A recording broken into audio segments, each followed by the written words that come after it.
श्रीराम समर्थ. सज्जन हो, आपण जिथे जन्माला आलो आहोत ते जग ही एक कर्मभूमी आहे. त्यामुळे इथे सातत्याने कार्यरत राहणं हे अपरिहार्यच आहे. प्रत्येक संतांची शिकवण आपण जर सूक्ष्म दृष्टीने अभ्यासली तर सगळे संत प्रयत्नवादावर भर देताना आढळतात. पण सामान्य मनुष्याला मात्र अध्यात्म साधना अथवा संतांची शिकवण ही फक्त निवृत्तीप्रधान आहे असंच वाटतं.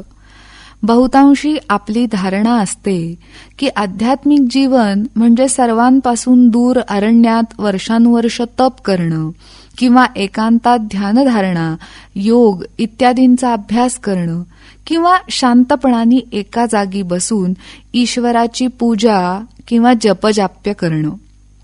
पण श्री समर्थांची शिकवण मात्र या समजुतीपेक्षा अगदी औरच आहे. श्री समर्थांनी प्रयत्नवादावर भर देताना या कर्मभूमीत प्रयत्न हाच देव मानावा असं निक्षून सांगितलं आहे.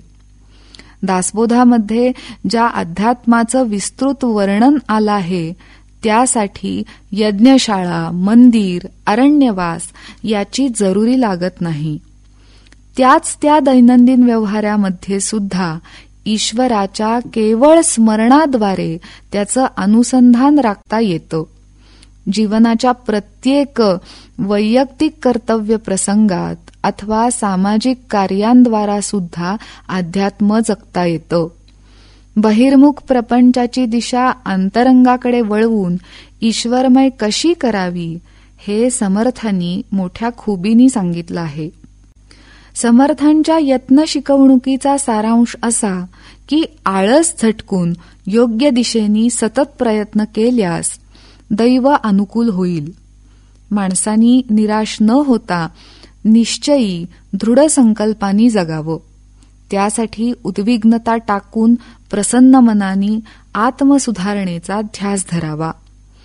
बाहेरून हे प्रयत्न करत असताना हृदयात भगवंताचं ध्यान धरावं. मुखानी नाम घेत प्रपंचातली कर्तव्य अनासक्त वृत्तीने जो करेल त्याचा प्रपंच ईश्वरमय होईल. हे साधण्यासाठी समर्थांनी प्रथम सावधानतेवर भर दिला आहे. ते म्हणतात, अंतरी नाही सावधानता, यत्न ठाकेना पुरता, सुख संतोषाची वार्ता तेथे कैची.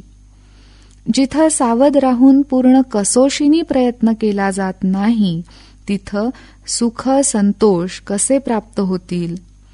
आपल्याकडून चिकाटीने प्रयत्न होण्यासाठी प्रयत्नपूर्वक दुश्चित्तपणा, आळस सोडून द्यावा लागतो. सकाळी लवकर उठून भगवंताचं स्मरण करून शुचिरभूत होऊन पूर्वी केलेल्या अभ्यासाची उजळणी करून निग्रहपूर्वक नवीन शिकण्याचा परिपाठ ठेवावा. अशा प्रकारे व्यवहारात आणि परमार्थात दोन्ही ठिकाणी यशस्वी होण्यासाठी जीवनाला संयमित आणि अनुशासित करावं लागतं हे स्पष्ट आहे.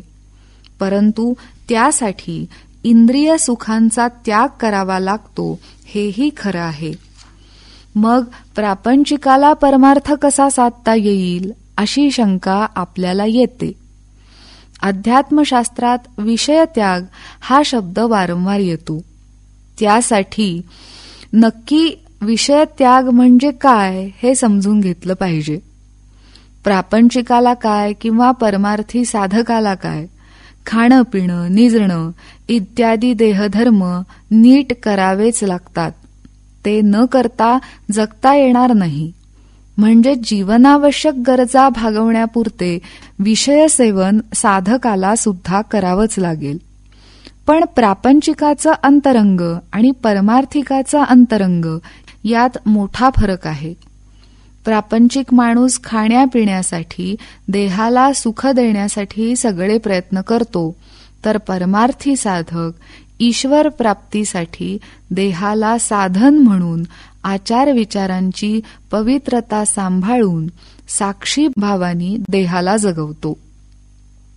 ज्ञानीजनांच्या मते अत्यंत माफक प्रमाणात विषय भोगणं हा प्रापंचिकांचा त्यागच आहे. स्वरूपाच्या अनुसंधानाच्या आड येणाऱ्या इंद्रिय भोगांना टाळणं हेच वैराग्याचं मर्म आहे असं संत सांगतात. अशा प्रकारचं वैराग्य असणं यासारखं दुसरं भाग्य नाही.